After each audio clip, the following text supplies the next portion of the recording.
Thank you everyone for joining us today for this session of Justice in Action. My name is Tess Summer, and I'm with the Center for Social Responsibility at the Marlene Meyerson, JCC Manhattan. Justice in Action is a weekly conversation series with the JCC Social Justice Activist in Residence Ruth Messinger and New York City Council member Brad Lander. Today's session, we're continuing a conversation we had 2 weeks ago about police brutality and police reform efforts in New York. Unfortunately, Brad is unable to join us today. As you can imagine, it's a really busy time for New York City Council. But we are, however, very lucky to be joined by representatives from JFREJ, Jews for Racial and Economic Justice. We have Audrey Sasson, Executive Director of JFREJ, and Leo Ferguson, JFREJ's movement building organizer. Quick special thanks to our co-sponsors, Avodah, B'nai Jashrin, Congregation Beit Simchat Torah, the GTS Hindel Center for Ethics and Justice, the National Council of Jewish Women New York, Repair the World Brooklyn, and Repair the World Harlem. One note, while we're committed to hosting this weekly conversation series, the views and topics expressed by our panelists do not necessarily reflect the official position or policy of the co-host or of the JCC.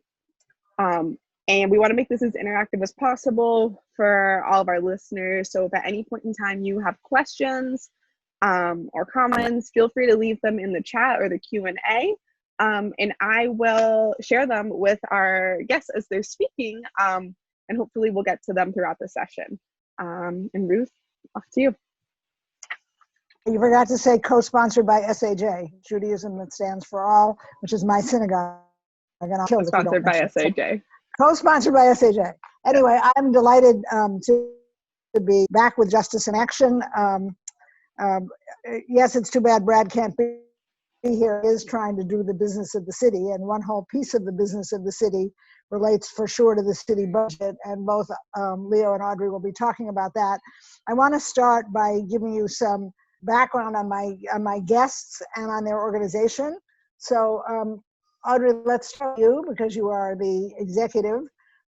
You can tell people how long we've known each other, but you're the CEO of Jews for Racial and Economic Justice, an organization I was trying to help get started in New York. And I think it's really important, Audrey, can you just you sort out in which order, but tell people a little bit about the history of JFREJ and a little bit about the history of Audrey and how you came to this. The last thing, sorry, was what? The history of Audrey. Oh, you know? Audrey.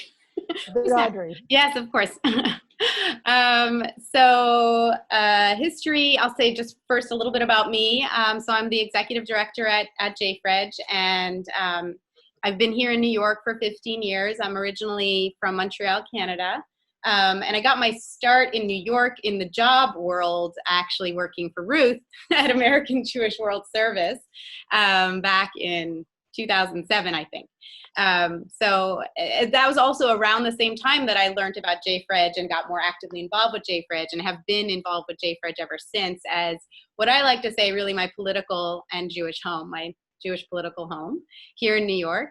But yeah, I grew up in a Mizrahi family in Montreal. Our family is Middle Eastern descended and very gregarious and committed family doing all kinds of different things around social justice. And it's been a real honor getting to know Ruth over the last how many years, who I see as a mentor and a teacher to me. So it's a real honor for me to be here. I will say about JFREJ, I mean, I can get into JFREJ's history and connect it to our work on policing, or do you want me to just talk a little bit about JFREJ's history first? Do the early history first, then we'll let Leo introduce himself, and then you write up the policing talk, and I'll ask a few questions. Perfect. Yeah, so we were established as an organization, Jews for Racial and Economic Justice, back in 1990. And as Ruth said, she was actually one of our founding members. And Brad was also an early and has been a longtime member of JFREJ. He was on the board many years ago, continues to be a supporter. So just to say, we're in very good company here. And we were established, that was the year, 1990 was the year that many of you may recall, Nelson Mandela was released from Robben Island and was set out on a victory lap around the country, around the world, really, to speak to audiences around the world around his experience and the end of apartheid. That was the year that apartheid ended. It was the year that JFREJ was established, and it was the year that Mandela came to New York. And at that time, there were Jewish organizers and activists who were already in formation. They were starting to get organized to think about how can Jews show up Jewishly in the fights for justice in New York to make a more just city and state, on a range of issues and in coalition, always in coalition with other groups that are working at a grassroots level, whether it be on housing or criminal justice or immigration or jobs. And they were starting to come together. And when Mandela was arriving, we learned that, so the story goes, that the sort of established Jewish community was uncomfortable and was not really eager to embrace him and welcome him to New York. When I hear this story, of course, as someone who is a student of history, I'm always sort of shocked by it, but perhaps we shouldn't be. There was something about Mandela's fight for freedom that was threatening or seemed to made people uncomfortable. And so our community snubbed him, so to speak. And JFREJ's first public event, it was not the first thing we did, I think, as members, but our first public event was an honoring of Nelson Mandela. And I share that story often, especially when it comes to the question of our work on policing and our work around Black Lives Matter, because there's a lot about our work at JFREJ that is about agitation and sort of taking a principled stance on something that might be a little bit before our communities sort of ready to embrace it. And we are always excited when people are ready to have a conversation about things that have made us uncomfortable in the past. And that really that's very much the case with the issue of policing. And we have a long history on that, and I'll say a little bit more about that as well. But just to say, we were founded in a moment of agitation for our community around feeling a little bit uncomfortable and having that get in the way of our ability to do the right thing. Which I think history has shown that maybe those folks at the time might be, a little bit kicking themselves that they missed an opportunity to honor Nelson Mandela when he was still with us. So I'll leave that as sort of the opening story, and I'll let Leo introduce himself as well. Great. So Leo, a lot about Leo Ferguson, your personal history, your history as an activist, an agitator, and then your connections to JFREJ and what your current job is. Thank you so much for asking me on, and excited to have this conversation as well. As Audrey said, it's wonderful to engage on an issue that I care about deeply. Policing is actually the issue that brought me to JFREJ originally. I am born and raised in New York City, NYC for life, and I love this city dearly, I watched the city transform under Giuliani and then Bloomberg in ways that I found deeply upsetting. And in particular, the ways in which I saw communities of color being over-policed and underserved in ways that, that seemed, were deeply problematic, and also reflected a sort of a much broader change in sort of the character of the city in the sense of who New York was for, right? Who is this city? Is this city a home for its residents and the people who have been, who have grown up here, or who come here to make a life, or is it a city that is primarily driven by, like an investment vehicle for, real estate giants and things like that? And policing seemed like it was a really big part of that. And so, I grew up in a sort of political family, sort of like red diaper baby kind of family with a, black father and white Ashkenazi Jewish communist, on the other side. And really didn't think about my Jewishness as being politicized, as being something that was, when I thought about Jewish politics, I just thought it meant people arguing about Israel-Palestine stuff, and I wasn't interested. And so I discovered JFREJ. It was and really discovered them through the work on policing. I really found, as Audrey said, like I had found a political home that I wasn't looking for, that I wasn't expecting to find, but when I did, it was, a really thrilling and life-changing experience. My work at JFREJ when I started was both around policing first as a member and then on staff, and then organizing Jewish people of color into the organization. And we began our Jews of Color Caucus, which was another sort of real moment in, I think, JFREJ history, as sort of an inflection point in the expanding consciousness of our community and changing political orientation of our community in a way that I think has been really powerful and transformative, both for many Jews of color who have now, come through JFREJ, joined JFREJ, found their voice and found leadership through JFREJ, and also in terms of bringing the perspective of Black folks and Latinx folks and other people who have been directly impacted and targeted by the kinds of racist and abusive policing that we are fighting against. And so being able to sort of speak from personal experience and that kind of moral authority and clarity and bringing that voice into our work has been really powerful. Yeah, and then that sort of brings us to today. This in many ways feels like, I don't want to say it's not a culmination. Actually, one of the points I'm going to talk about later is my feeling and the strong need to make this the beginning of something and not the end of something, but it certainly feels like some kind of powerful point in a cycle that started with the Community Safety Act and the Right to Know Act, which are two of the things that we were working on when I first came to JFREJ, and now this moment that we've just reached. And I can say more about that later. Okay, so Audrey, just give people, you told us when you were founded, so it's my math, it's 30 years. Give people a sense of the size and scope of JFREJ now, and then say a little bit about the policing focus. And then I'm going to ask, so either one of you can leap in to answer this, the question that's being asked in a lot of places, but the why now? That is work you were doing for some time is now like in every headline, and I think we should all be looking at, since those of us who like movements for social change should all be looking at the why now. But go back a little bit, talk the scope of JFREJ and the focus on policing we heard from Leo's point of view, but also from your point of view. Definitely. Thanks, Ruth.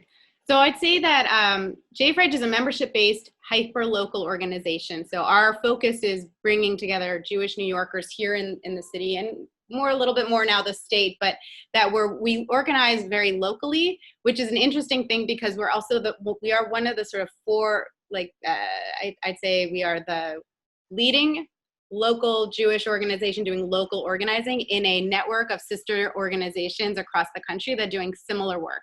So I'd say that JFREJ is seen as a leader in the field of doing local organizing of Jews on local issues. And increasingly, we've seen that field grow, and we have, Minneapolis, Detroit, DC. There are other organizations like JFREJ. We are seen as sort of one of the OG, the original sort of, and there's a long history predating JFREJ, of course, of Jewish organizing. But in this sort of moment, I'd say that's how I would describe the reach of the organization. And we've become a thought leader nationally. So what I often say is that we organize locally, and we have national and sometimes international impact. And our relationships are both national and international, but our work is local. As a local organization, we're membership-based, which means that we invite people to pay dues like a union would, or to be part of the organization. And right now, we are counting around 3,500 dues-paying members. But beyond the dues-paying members is the very extensive network of people who support the work, who haven't quite figured out that to do so, you can become a dues-paying member, but we count amongst our supporters more in the tens and 20s, thousands of people involved in who've been over time involved in the work. So I'd say JFREJ is also the leading grassroots Jewish organization in coalitions in the city that is Jewish. So whenever there's a local issue that affects other communities across difference, whether it's on housing or policing or anything else, JFREJ is often the organization that is invited into those spaces because we have a long track record, and our approach has been to really be in relationship for the long haul with many of our partner organizations. We see our work as very much part of a local New York City ecosystem. And I'd say that also defines how we've done our policing work specifically over the last 30 years. Today at 5 o'clock, we're going to an action at City Hall that is in partnership with an organization we've been in relationship with for at least 20 years called the Justice Committee. And the Justice Committee is also a grassroots organization that works alongside movements that have been, families that are impacted by police violence. So if you've lost a loved one to police violence, then you might be organized by the Justice Committee to come out and build power together. It's a really powerful organization, and it's an honor to be in partnership with them. And so today's sort of last big public action to defund the NYPD, which we'll talk about, is with them. And back in 1999, we worked with them as well. When Amadou Diallo, I actually, in my notes, I was like, show of hands, and now I realize I can't see a show of hands, but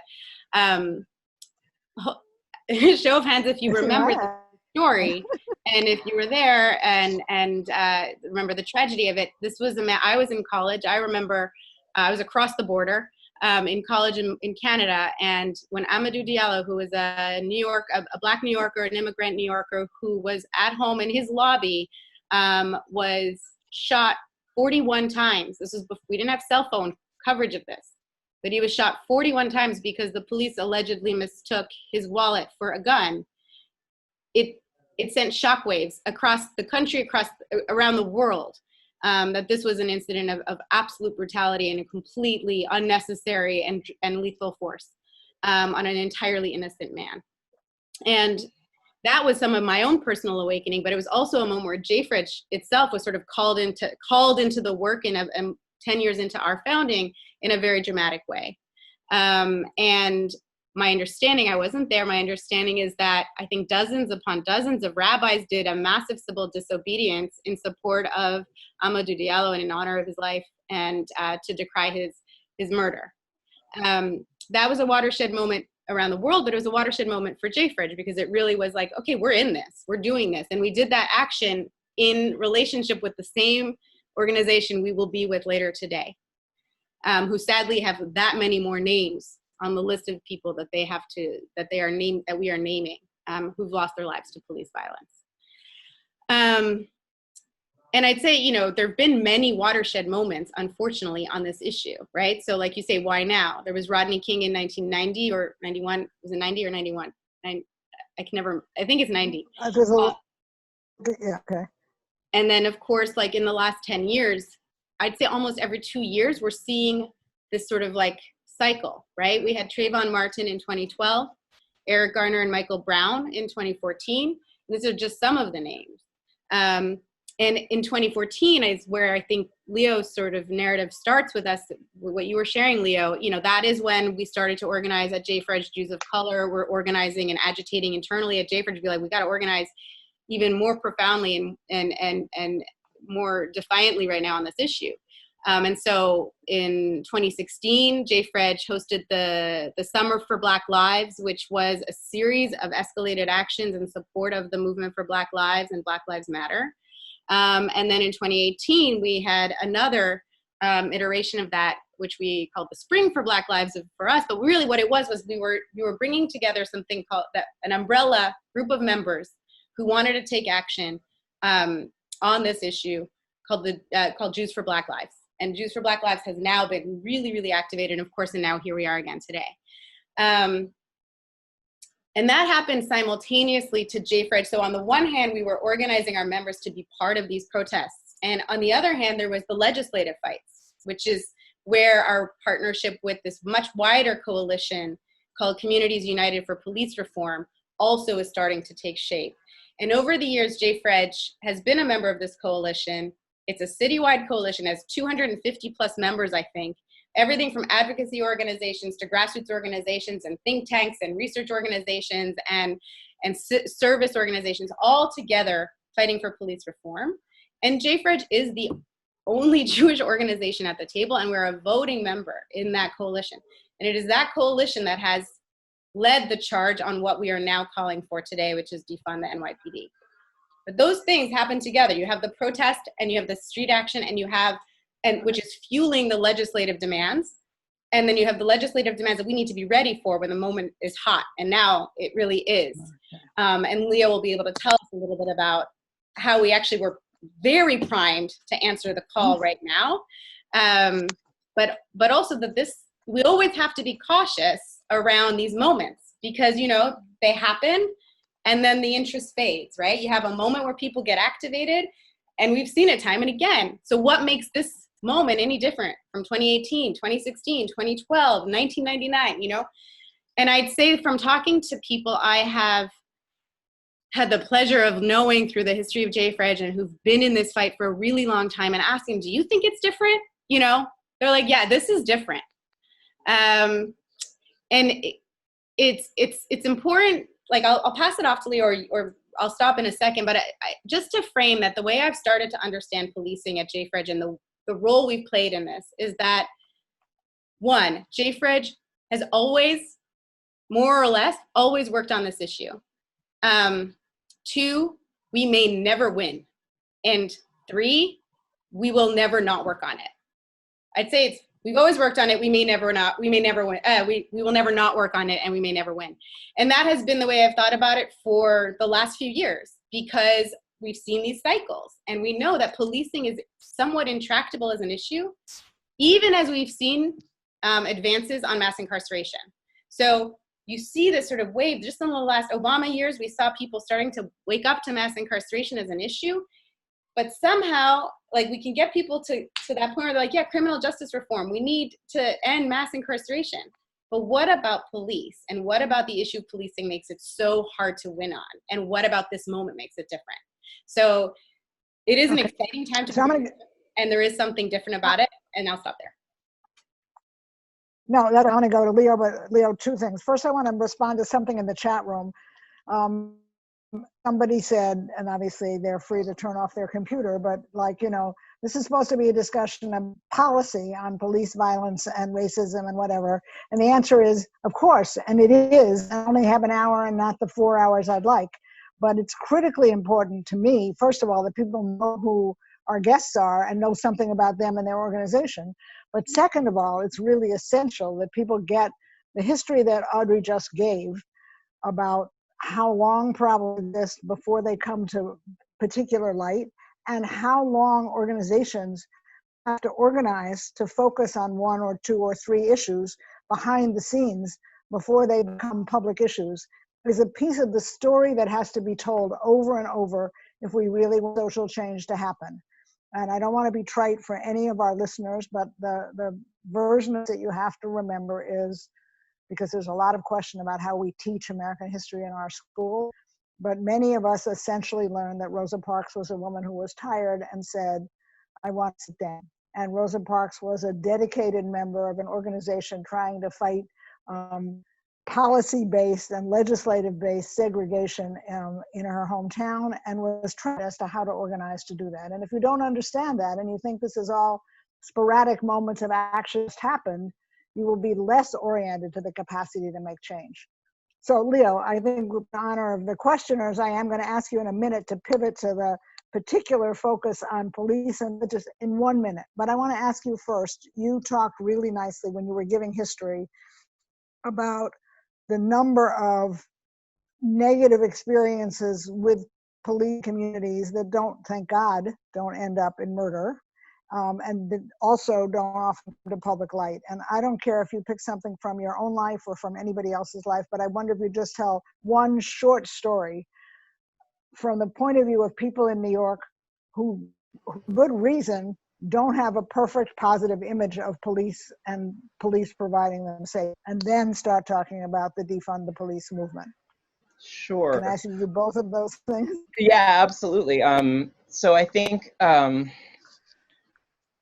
you know, I can say, you know, I brought it up in the context of Jews of color, and I can certainly say that I have had any number of conversations with different people who are, you know, beloved to me and probably known to many of you, you know, folks who are, you know, speak publicly about, you know, and are prominent in the Jewish community, who have talked about their really painful experiences, either that things that happened to them personally or things that happened to members of their family with the police. And those stories would be, you know, familiar to anyone who's been following what's gone on in the past, you know, the past few months, and certainly, you know, the past few years with the Black Lives Matter movement. These are stories that we hear again and again about people being targeted, physically abused, you know, and just generally being, you know, stopped and frisked and, you know, treated poorly over and over again. And I think to get to the specific, right, and to really bring us to recent history, so, you know, think about what's gone on with the COVID crisis in New York City in just, you know, the past couple of months, right? We've seen a chain of things that include both the horrifying death toll in the Black and Latino communities in New York City, which are, you know, at double the rate of deaths from everyone else. So we start out with the social fabric of New York City, in which, for all kinds of reasons that are directly related to, you know, systemic racism, you know, the communities, like there's a wildly unequal distribution of suffering, and these communities that have been underinvested in and have been underserved for, you know, decades bear the public health brunt of this crisis, right? Then immediately following that, we have the mayor bringing the police into social distancing enforcement over the objections of public health officials and, you know, experts everywhere. And of course, as soon as he did that, what happened was, I think what anyone who has worked in police reform could have told you was going to happen, which is that we had wildly disparate,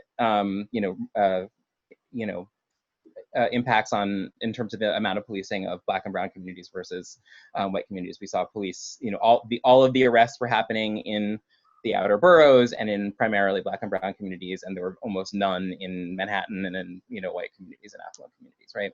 And clearly it's not because people aren't wearing, I mean, anyone who has gone out in the past, you know, especially since the reopening, right, and has walked down Prince Street or Bleecker Street or anything like that, has seen, right, I heard someone say, a journalist saying that it was like, you know, Bourbon Street in New Orleans, people out on the streets, no masks on, right? This is not, those people are not being arrested, right? The people who were getting arrested were Black and brown folks in the outer boroughs.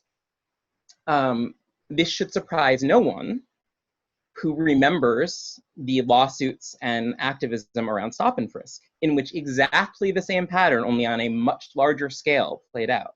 So this is I think that there's the two pieces that are key here, which is that there are these shocking incidents of police killings and abuse that make it into the headlines, right? And we know about George Floyd, we know about, you know, and then certainly in New York, Eric Garner, and the endless list, Delron Small and Akai Gurley, and the list goes on and on over many, many years, going all the way back to, you know, Eleanor Bumpers and Deborah Danner, all these folks who have been killed by the NYPD over the years. Those things shock the conscience, but I think they often feel like isolated incidents. And I think a lot of what the organizing that's happened, and I think the disconnect, right, is that you have, you know, activists and folks have been organizing for years saying, no, this is a systemic problem. This is not a few bad apples. This is not, you know, terrible incidents that, you know, then require, you know, another day of training at the academy. This is, you know, something that is deeply ingrained in the culture of policing, both in New York and across the country.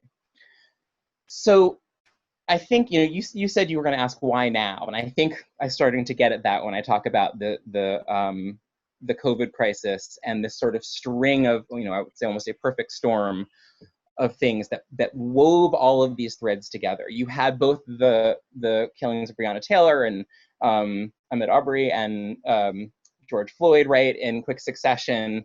Then you had the statistical thing. You had you had all the reporting about the discriminatory policing going on around social distancing.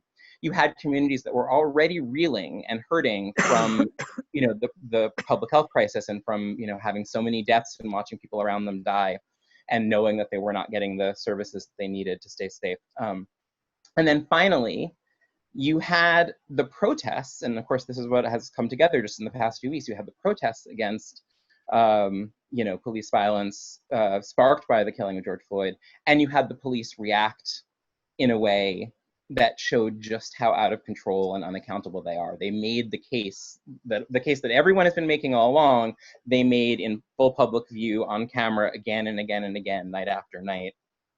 And it just, you know, it sort of then becomes very, very hard for people to argue with what, you know, so many of us have been saying for years, which is there is a systemic problem baked into this, baked into policing, certainly baked into the NYPD. And I can talk a lot more about what that looks like and what that is and what we're calling for in response.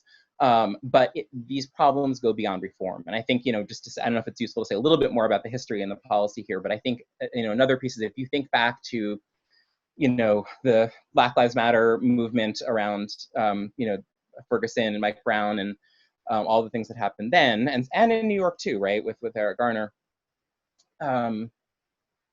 That first wave, as Audrey talked about, these things building up and then disappearing and building up, there were so many calls for reform and there was almost none, right? The phrase Black Lives Matter and the awareness around police violence exploded into the national consciousness. The Obama administration created a task force which proposed a whole raft of reforms. The Justice Department got involved in all these consent decrees in departments across the country. And then, almost no departments adopted the full raft of reforms, nor were they going to. Most of them didn't even, pretend that they were going to. And the Trump administration then came in and took the Justice Department out of oversight of all these police departments. And that brings us to today. So good, fantastic. So yeah, now, because the time goes very fast on these shows and we're like Sure. over a half into it. So I want to say something because I have some history here as an elected official, and say one of the things that in general is not well enough understood by citizens. Everyone knows, like what Leo was just talking about. Can you change a policy? Can you do, in this example, can you do police training differently? Can you change a practice? Can you tell police to hand out masks before they arrest people? All of those policy and practice and law are relevant to what happens in government, but actually always the most relevant moment to make changes in government policy and practice is through a budget. So people who don't understand it and want to challenge it, I'm happy to have an entire discussion with you about it. But having served in government 20 years, you can propose great laws and get them adopted, get them not adopted. But the real question comes down to, like, are we going to materialize this in the budget? Are we going to take money from pot A and put it in pot B or not? Because not surprisingly, all of us know what it's like not to make the changes we should. Think in your own life, think in your organization's life, and money speaks. So, Audrey, I'm going to go back to you, but can you explain in the broadest terms what the notion is of, there have been some state reforms. You can mention 50, because we mentioned that on the show 3 weeks ago when it hadn't been passed. But I really want you to talk about this, what the specific immediate proposal is for in this budget of the city of York, which theoretically, not necessarily actually, but theoretically has to be done by the end of this month, which is a week from now, and what the campaign is asking for and why. Yeah, that was such great framing. Thank you, and super helpful. And it does. It's always follow the money. And I think what Leo was getting at was, I think on the precipice of there was that during, like, maybe this needs to be underlined, before the protest erupted, the budget that was on the table prioritized slashing publics, because we know we're looming recession. That's the other piece here, right? We have a looming recession. So there's gonna be cuts across the board. We already knew we were gonna have to make hard decisions in this fiscal year's budget. So what are we valuing and what do we prioritize in a moment when we have a global pandemic and everyone's facing, and a lot of people are facing joblessness? You would think that there would be an like doubling down on social services, employment services, and things like that. And instead, all of those areas were cut. And the only budget line that was not touched was the NYPD's $6 billion budget. So when we say defund, what we're saying is actually move money. We're saying defund by $1 billion out of 6. And Leo can actually tell you exactly like where that $1 billion comes from. And it's been very clearly like we have this is where we see bloat, and we think we've studied it, and we think this can move. And we move it to these areas that have to do with schools and homelessness and homeless outreach and anything related to mental health services and youth services, schools and job services. So those are very clear priorities that if you ask someone, man on the street conversation, you might be like, where do you think the government should be putting their money right now? I think most people would agree, but it's, especially when we're talking about not touching the NYPD budget, but slashing everything else. And given the size of the NYPD budget compared to everything else to begin with, which is astronomical, That's where the logic of this funding, of this proposal comes from, this policy proposal comes from, and it is fully backed up. Right. Oh, I'm going to ask Leo to give some particulars. I'm going to interrupt for a minute to say we had one or two comments in the chat, and people get correct that they or people they know get anxious about the police language, and we can debate that for a long time. Audrey and I have had this discussion offline 3 weeks ago, and I would just say if that language makes you anxious, there are two answers. One is listen to what Audrey and Leo are saying. It's a specific proposal for moving some money from some cases to some other things that need funding. But two, if that makes you uncomfortable, I'm going to put this in a much broader framework, which we won't get to talk about today, but the broader framework is to reimagine public safety, because police departments are charged doing a whole bunch of things that anybody with different training could do better. And that is not a negative, in my mind, that's not a negative comment on the police department. If I want to train someone to fight crime, which I know very little about, I don't want to. I want to have other people who are trained to handle most domestic violence disputes, because I know how complicated that is, et cetera, et cetera. But these are big questions about reimagining public safety. But people are eager, yes, to sort of say one or two things about where the money would come from, and one or two things about where the money would go. Because at the end of this show, as regular listeners know, Audrey and Leo will supply us with some particulars that people can call their legislators about, ways to work with JFREJ, but ways to speak out on this. So give people some particulars, Leo. Thank you. That was a great framing, and yeah, exactly. There's a healthy, wonderful conversation going on about abolishing the NYPD or abolishing the police in general, but that's not what this campaign is. To be very clear, this is a the framework that we use is, we say, invest, divest, right? Or divest, invest, that we were talking about, taking $1 billion out of the NYPD's $6 billion budget and investing in communities. Just for, by the way, a point of reference, that would take the NYPD back to where the budget was in 2014 when Mayor de Blasio came into office, and when crime had already been plummeting in New York City for year over year. So this is not, it may sound like a huge and radical number, but we are actually just talking about going back to a few years ago when things were actually already incredibly safe in New York City.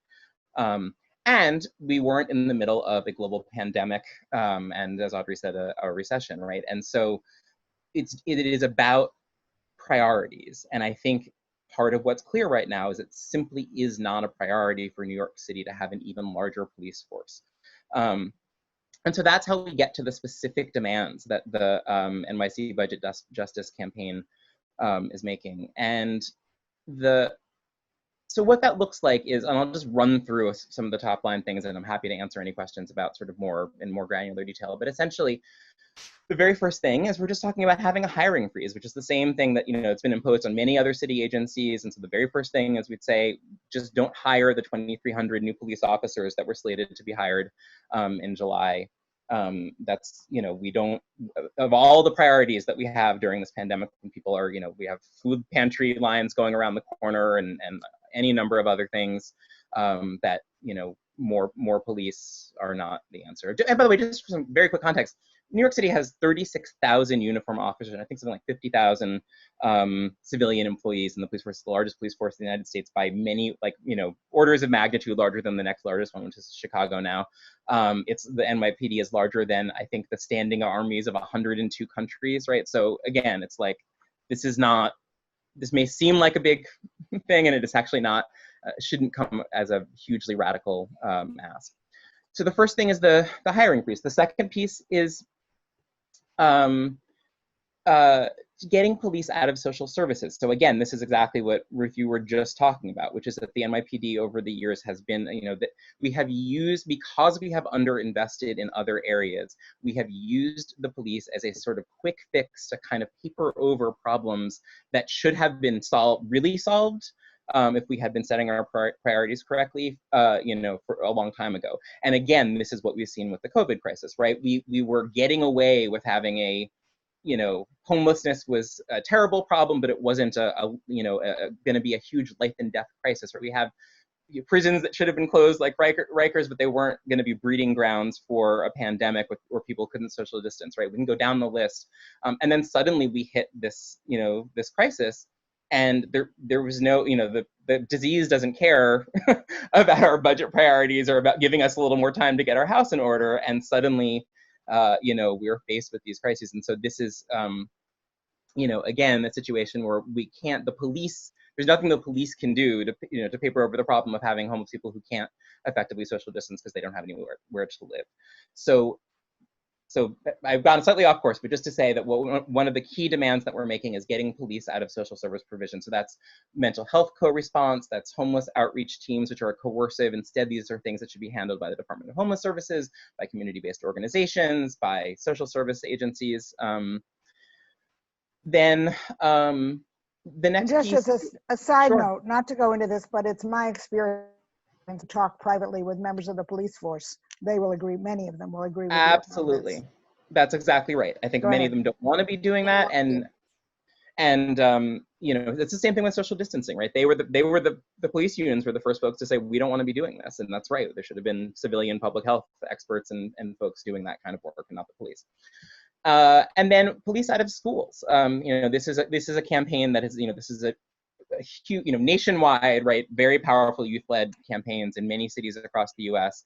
who do not want the police in their school. Like, counselors, not cops, right, is the refrain of these campaigns. We have way more police in schools than we have guidance counselors and mental health professionals and folks like that.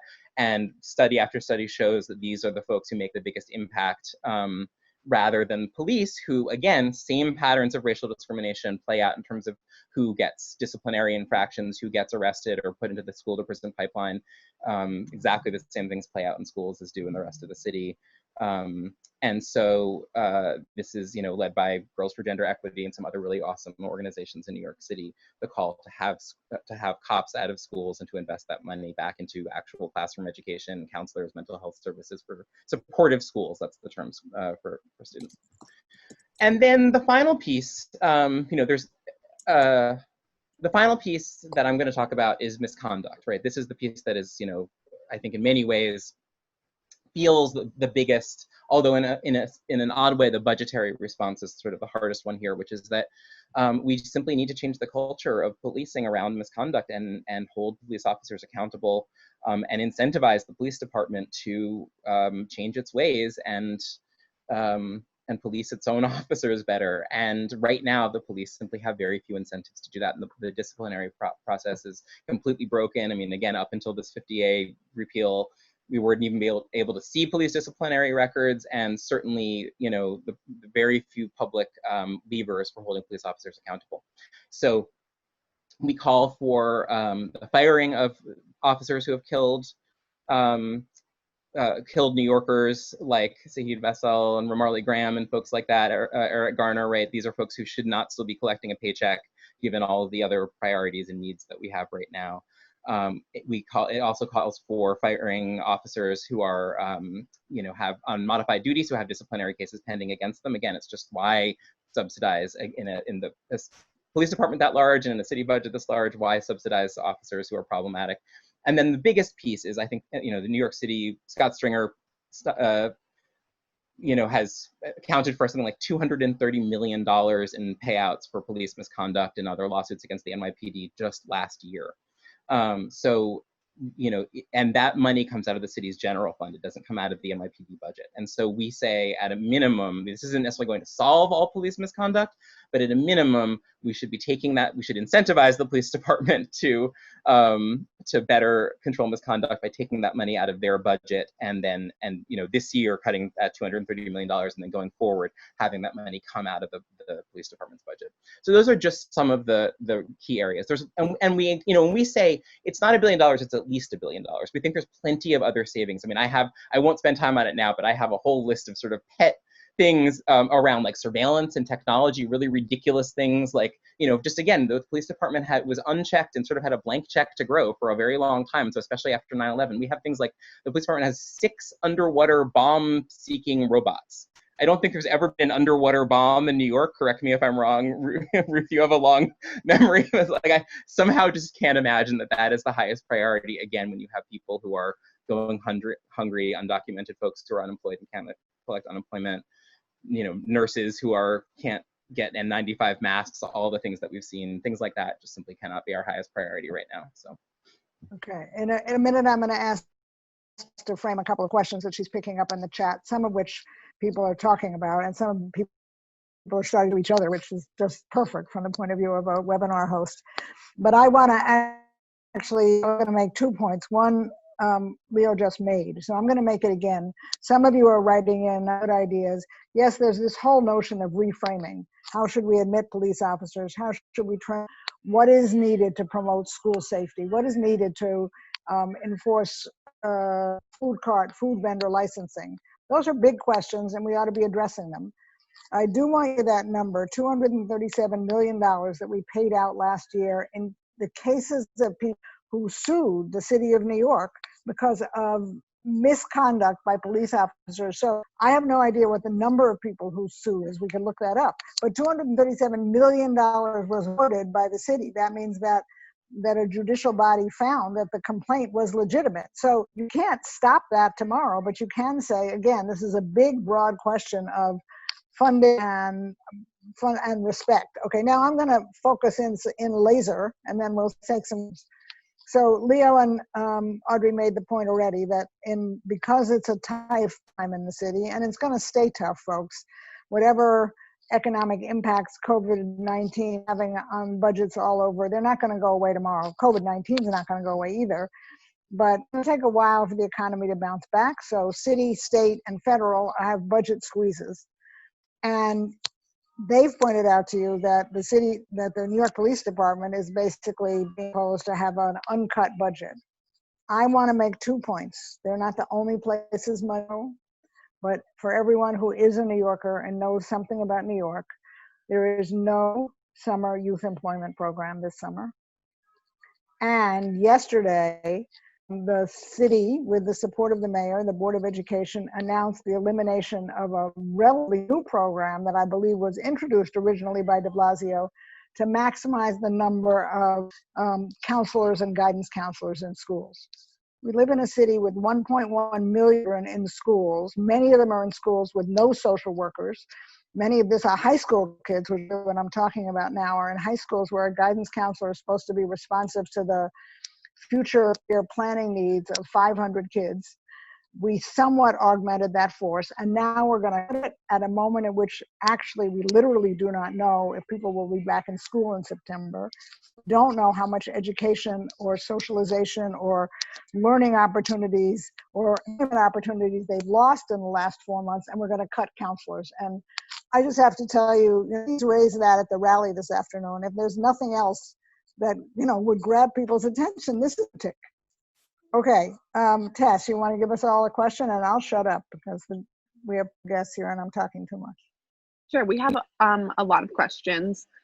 Someone asked if we have enough social workers, new teachers, mental health professionals to kind of, I think what they're trying to say, make up for the gap if police stop responding to those sort of calls and issues. I don't know if you guys have insight on that. So I can say that certainly, so as Community Center for Police Reform is an incredible coalition that has many organizations that have deep expertise in these areas, and so I think I would defer to some of those folks about the specific questions about how many folks are available. I know, and I can certainly say that when we talk about the long-term invest divest strategy, there's clearly much that has to be built. And that's part of the problem, is that when the NYPD is sucking up all the funding, you then don't have the resources to build something else. I think that, so I think it's a really good question. I can't answer it specifically. My guess is that, New York City is a pretty incredible engine for, churning out folks who do this kind of work. There's a lot of social workers in New York, and my guess is that we could solve this problem, but I can't answer that exactly. I mean, but just by way of math, if we're cutting all those other agencies, that means we're laying people off. I would assume that, but maybe I'm wrong, but we've made a choice that we're not laying anyone off from the NYPD, but we're cutting social services. So it's sort of flip that around a little bit, and reinstate some of that funding. I think that's just a much better answer. Thank you, Audrey. That's right. I just like, but it's also true that it's a long-term thing, and also that like none of this is simple. Like I don't think anyone would say that it's simple, but what's made this moment so powerful is that the sort of like, wait, a question of values and priorities piece does feel pretty straight. So what are we, and I think Karen Rotz, my colleague in Minneapolis, she likes to say, what if we think of defund the police less as a challenge and more as an invitation? And I think that we've been saying that for a very long time, for years, and those groups that are experts in schools and in homeless outreach and in drug addiction, all of these things, they do have ideas. They just haven't had the chance and the resources to implement pilots and different ways of going about it. So those ideas are there. My sister works in restorative justice. She has plenty of ideas, and she's also very clear. She's like, careful what you wish for. If you take the cops out of school, then you put in social workers, then you probably might have like other racial dynamics at play, right? Like there's lots to be careful about. But that said, talk to the people on the front lines doing the work. They have ideas and they're ready to put them into action. Absolutely. Another question. Someone asking, who will keep the guns and other weapons out of school if the police are not in the school? As we know, like school shootings are a major issue in this country, and I'm wondering what the thinking is on that. Absolutely. It's a great question. And I mean, I think it goes, and it's just piggybacking right off of what Audrey was saying, it's about flipping the script, right? The larger context here is that we have been, the way that we have thought about policing is we have said we will give the police a blank check because we all want to be safe, right? All of us are invested. Nobody wants guns in schools. Nobody wants our kids to face violence. This is, and whether it's in the schools, on the streets, on the subways, right? We all like the idea that somehow this is a campaign that is, against public safety is completely wrong. We absolutely want safety. The problem is that we have given the police a blank check and used them as, the first thing we've said is, well, we need lots of police to keep crime down. And then with whatever money we have left over, we'll try to figure out our other problems. When in fact, the reason that we have crime, the reason that we have guns, the reason we have all these things is because we have all of these social problems. And so what we should be saying is, let's put our resources into actually solving these problems. Because remember, the police can't actually solve much of anything. There's very few things they can do to solve problems. All they can do really is take people and put them in cages. And sometimes that is necessary, unfortunately, in our society right now. But, they will never change the culture of a school. They will never end mental illness or, reduce mental illness. They're never going to end homelessness. All they can do is, move bodies around and pick them off the streets. So what we would say is, let's fund the counselors. Let's create schools that are not going to have students who want to bring guns to classrooms, right? Let's create those schools first. And then with whatever problems are left over that we still need to solve, that we can't solve that way, then we can talk about, do we need armed people to play a role in that? But right now, we're looking at it exactly the opposite way. I want to just lift up what Casey said because it's exactly what I was going to say too. And as someone who grew up going like Jewish day school, which had we had bomb threats, and like we had security guards in Montreal, we had security guards at our Jewish day school. Did we want people to keep us safe from, there's certainly like I understand it, and I don't have children. If I did, sure, I'd be, very concerned about their safety in this country with respect to gun control. And like exactly what Casey said, right now what happens is that the security agents in those schools are treating the students as criminals, and in mostly black and brown folks. So it's like that's not the issue. So yeah. Okay, thanks. I'm gonna just go back to the person who said, do we have enough social workers, teachers, whatever? And that's a big question. As Audrey pointed out, we have people being laid off right now, and that's really why I told you the guidance counselor story. That's a tiny piece of the budget movement that JFREJ and Audrey and Leo are talking about. But right now, there are some number, I think it's 100, but don't take my word for it, we'd have to look it up, who just got off notices they told not to return to school in September, which is like to high schools, which is just like, this is pure lunacy. We are basically out of time, so I'm going to say a couple of things. First of all, Leo and Audrey. Second of all, they're posting themselves in the chat room. And again, you hear from Tess within the next couple of days. But someone asked, like, how do we do this? And part of that answer is right now, we support the people Brad Lander, Donovan Richards, Scott Stringer, the people who are making this case for these movements in the budget, which will happen sometime in the next 7 days, we imagine. And I'm something I don't usually do. I'm going to end this with a story to back up Leo's story. And just one of my most dramatic moments of my life was when I became borough president. And I had to meet with, when you become an official in the city of New York, you bring in some staff, but you inherit staff, people who are civil servants and do lots of the work in the office. And I decided, which people don't tend not to do, that I would like to meet with the people who are on my staff who've been in government like literally 20 years already before I got there, and just ask them of their experiences living in New York. And I had a meeting with about 15 members of my staff, most of whom, not surprising because it's the population of city workers, most of whom were African-American women over the age of 45. And so I said, I'm the new borough president, new kid on the block. You live in all of the boroughs, but you've been around for a long time. I'm interested if you could help me identify what you see as key problems for New Yorkers, because I'm hopeful this office will work on them. One of the women, I did not know them very well at this point, said, we all have precisely the same problem. And I thought that was sort of an unusual. So I said, you all have the same book, because it's not like something you sit around and talk about. And she said, yes, we all have precisely the same first problem. And I said, what is the problem? And she said, we all spend the hour between 3 and 4 o'clock waiting to hear that our sons got home from school and college without getting stopped by the police. So I can't tell that story without having goosebumps. It was a radical in my learning, and it was part of why I can follow the commitment that I do. So I feel like it's a good place to end. It's 2:59. Leo Ferguson, Lisa Hassan, thank you very much. Jews for Racial and Economic Justice, thank you. And people who want to, Audrey, would you just post the information about the rally, which I forgot to ask you to do before? Yes. But there is a rally on this point at City Hall this afternoon at 5 o'clock. Indeed. And then we'll get messages from Tess about what to do next. Thank you all very, in the very link much. that we Thank you shared. so much. Thank you so much for having us. And thank you, Tess, for taking care of all of us and shepherding us through another hour of Justice in Action. Thank you all. Thank you, Ruth. Bye, guys.